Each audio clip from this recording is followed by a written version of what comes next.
Today's a big day. Paula, explain to us why.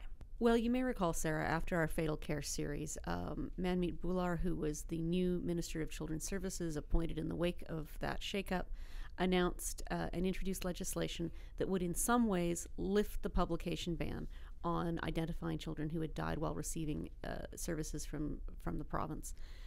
Today, that law comes into effect. It has now been proclaimed through order in council, and this means that for the first time in a very long time, we can tell you the names and show you the faces of children who have died in government care, including children who died before this ban came into effect.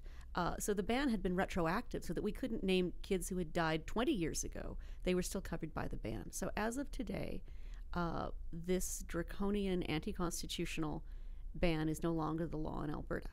Now, that said, and it is a great, tremendous moral victory, not just for Karen and Darcy, but for every person in this province. There are still some significant failings in the government's legislation. The government can still seek an ex parte publication ban. They can go secretly to a judge without notice to the media or to the family and get a publication ban. The family has no right to appeal those bans, and bans can also be granted to third parties like a foster care agency or a First Nation.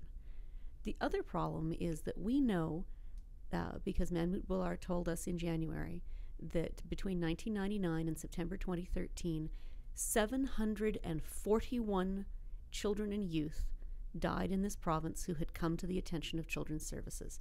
741, not the 50 or so that we were initially told. Of those 741, Karen and Darcy and I have only been able to determine about 10% of their names.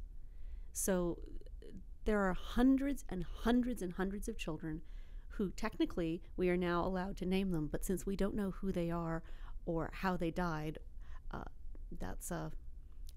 it's not as grand a victory as one might have hoped, but one does hope that going forward, it means that we will be able to hold the government to much greater scrutiny and accountability.